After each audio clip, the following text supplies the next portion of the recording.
E aí galera, beleza? Vamos fazer mais uma aula hoje de geometria, né? Agora nós vamos falar um pouquinho de semelhança de triângulos, um assunto bastante abrangente aí nas provas que virão, se Deus quiser, né?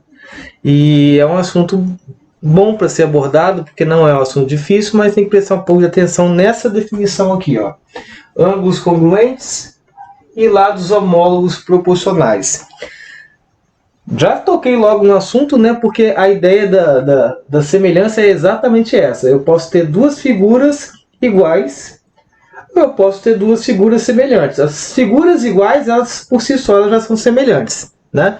Agora, quando elas são semelhantes e não são iguais, por exemplo, eu coloquei um exemplo aqui, ó, bem interessante, porque eu estou colocando duas figuras de modos diferentes, né? Uma está meio tombada, a outra está em pezinho direitinho. Uma é maior do que a outra, porém eu estou dizendo para vocês que elas podem ser semelhantes. Basta que aconteça o seguinte: a gente precisa que os ângulos entre elas sejam congruentes, né? Congruentes é o mesmo que iguais, né? Iguais a gente fala quando tem medidas, né? Medidas iguais, segmentos ou ângulos iguais. Então a congruência é quando a gente fala apenas da abertura, né? Essa abertura de ângulos aqui, ó, todas elas podem ser congruentes ou não. Nesse caso a gente vai abordar a ideia de que elas sejam congruentes, porque a ideia é que a gente encontre uma semelhança entre esses triângulos. Então nós vamos dizer o seguinte: o ângulo D chapeuzinho, ele vai ser semelhante a esse ângulo A, né? Assim como o ângulo E será semelhante ao ângulo em B, né? Essas são as posições dos ângulos. E, no final das contas, o ângulo X aqui, o chapeuzinho, vai ser congruente ao ângulo C. E eu estou dizendo para vocês que se essas congruências forem válidas, eu posso concluir de imediato que esses dois triângulos são semelhantes, né? Então, primeira hipótese é que os ângulos serão congruentes. Vou dizer para vocês que o ângulo D é congruente ao ângulo em A. Também disse que o ângulo E é congruente. Congruente a gente coloca 3 tracinhos, tá? Um a mais que o igual, né? É congruente ao ângulo em B. E o ângulo em X, por fim, eu estou dizendo que ele é congruente ao ângulo em C. Tudo com chapeuzinho para a gente fazer a representação dos ângulos, né? Bom, então essa primeira hipótese já caracteriza que os dois triângulos são semelhantes. Lados homólogos proporcionais. Primeiro, é necessário a gente saber o que seriam esses lados homólogos, essa palavra homólogos, né? Bom, a ideia de homólogos é que a gente tenha semelhanças ali, né? Portanto, a gente enxerga essas aberturas aqui dos ângulos. Se as duas figuras são semelhantes, aquelas que se opõem aos ângulos que são congruentes vão ser os lados homólogos que a gente está se referindo aqui. Ou seja, o lado que aponta esse ângulo D, ele vai ser homólogo ao lado que aponta esse ângulo aqui em A, já que eu disse que os dois são congruentes. Então as setinhas que apontam para os lados opostos, esses ângulos são ditos por nós de lados homólogos. Então se eu chamei esse lado aqui, ó, de Dzinho, né? Vou acender porque apagou aqui. Esse lado aqui, Azinho, eu digo que se eles são proporcionais, significa que existe um número, que a gente fala que pode ser um K, um número qualquer, que vai ser igual à razão entre esses dois lados. No caso aqui, D sobre A. Nós sabemos que a razão entre dois números é a divisão entre eles, né? E assim também a gente pode fazer o acompanhamento de todos os outros lados, porque todos eles são proporcionais. Os lados homólogos são proporcionais. Significa que todos eles são iguais a essa outra razão aqui, que é igual a esse número que a gente desconhece também, ok? Então, podemos voltar aqui, ó. Vamos agora avaliar esse lado que se opõe a esse ângulo aqui, ó, o ângulo X. O lado que se opõe a ele é o lado x'inho, né? O lado que se opõe aqui nesse outro triângulo está oposto ao ângulo em C, ó, já que o ângulo X e C são ângulos iguais, né? Então o lado que se opõe é o lado Czinho. Então a gente volta para o primeiro caso aqui, ó. X está para Czinho. E por final das contas a gente pode observar que existe uma outra razão, que nesse caso é o lado Ezinho, e vai ser proporcional ao lado Bzinho desse triângulo.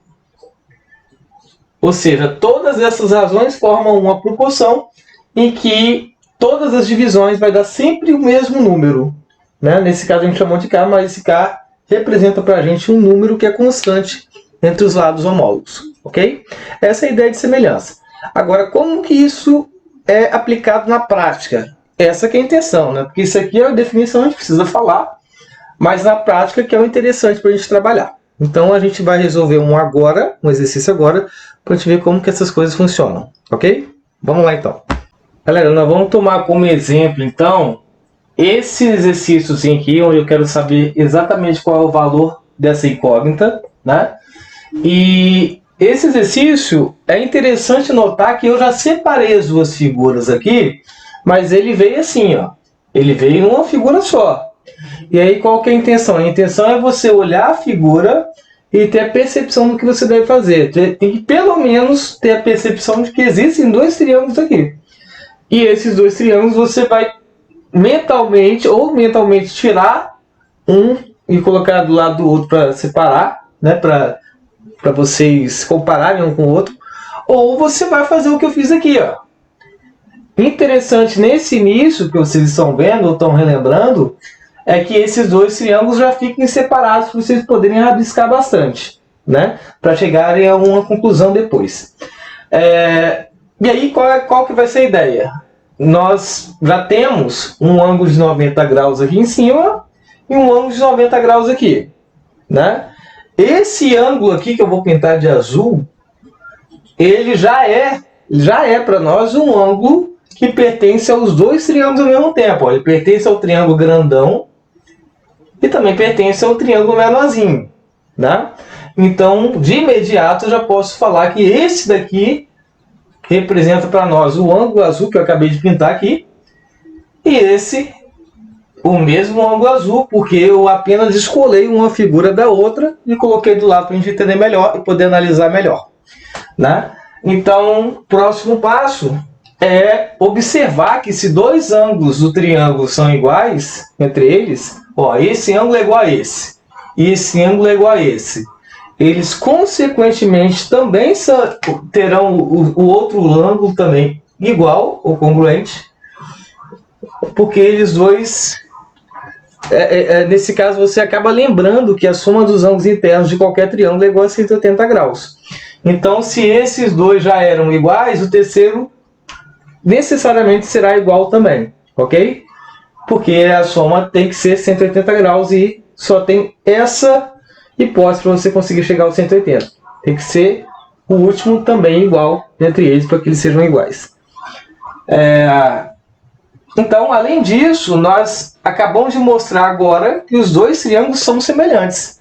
Ou seja, esse triângulo maior ele é semelhante a esse triângulo menorzinho aqui.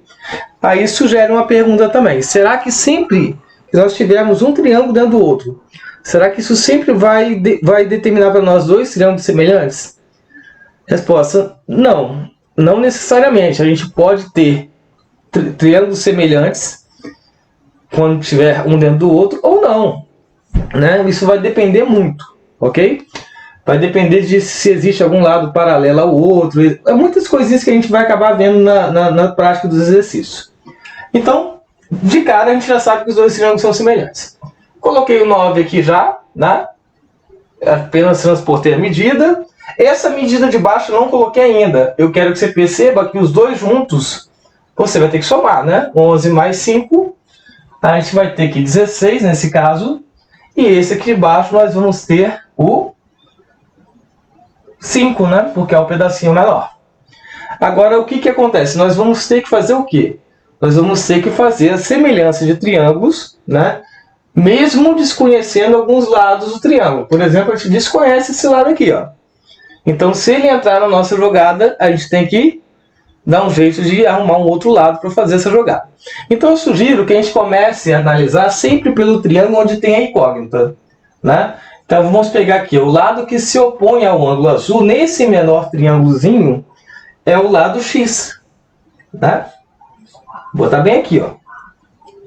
E o lado que se opõe a um ângulozinho, o mesmo ângulozinho azul no outro triângulo maior, é o lado cujo a medida é 9.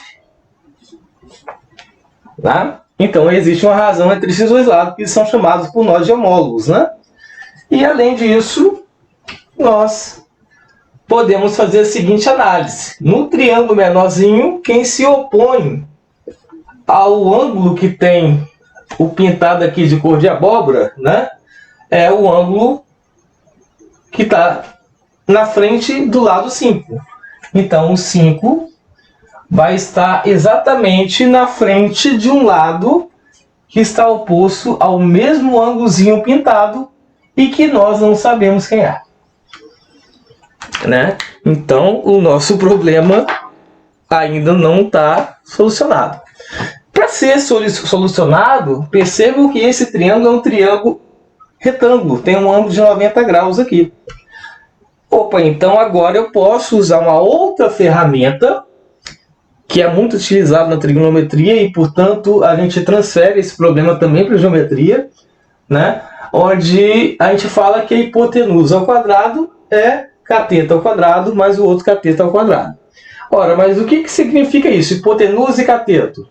Nós vamos observar o ângulo que está o lado que está na frente ou se opõe ao ângulo de 90 graus será para nós a nossa hipotenusa.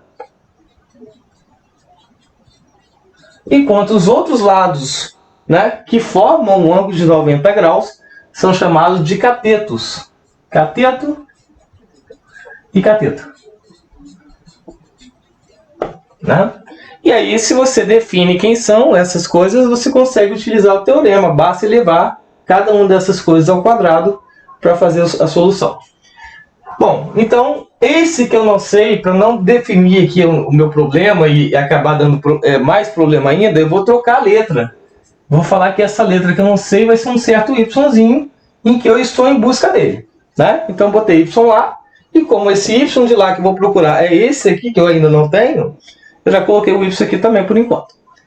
Então, aplicando o teorema de Pitágoras, nós teremos, primeiro, elevar a hipotenusa, no caso 16. 16 ao quadrado. Vai ser igual, ó, usando o teorema, a 1 cateto ao quadrado. Pode pegar tanto o 9 como o y. Pode escolher o que vocês quiserem primeiro. Vou pegar o 9. 9 ao quadrado. Mais o nosso y, que é a nossa incógnita, ao quadrado. Nesse momento a gente faz a continha para ver quanto que dá cada uma dessas coisinhas, né? 16 é a mesma coisa que 2 elevado a 4, né? 2 elevado a 4 elevado a 2, isso vai dar 2 elevado a 8, que vai dar 256. Passando 9 ao quadrado dá 81, passando 81 para cá vai dar menos 81. E isso é igual a y ao quadrado. Resolvendo aqui, ó, nós encontramos que 256 menos 81 vai dar um valor igual a 169. E 169, existe um número que elevado ao quadrado é exatamente 169. E esse número é o número 13. Né? Portanto, o valor do nosso y que nós queríamos saber aqui é 13. Então, naquele lugar ali eu posso botar o 13 e agora vai dar certo o meu problema. 13. Na frente do ângulo azul tem o x. Na frente do ângulo azul tem o 9. Ok. Agora volta aqui para cá. Na frente do ângulo pintado de laranja tem o 5. E na frente do ângulo pintado de laranja tem o 13. Está estabelecido, está tudo certo. Agora você tem uma proporção e agora você faz aquela multiplicação do produto dos meios pelo produto dos extremos, ou como você, se você preferir, pode falar que você vai fazer o cruz credo. 13 vezes x vai dar 13x, e 9 vezes 5 dá 45. Isso significa dizer que o seu valor de x vai ser 45 sobre 13. Como o valor desse x vai ser um valor quebrado, não vai ser um valor inteiro, nós vamos deixar ele dessa forma. No caso em que as suas respostas estivessem na situação objetiva, você iria fazer a continha e achar um número aproximado para você colocar ali na marcação, ok? Então é isso, esse é o exemplo que eu trouxe para vocês para deixar a matéria melhor abordada, né? Então é isso aí.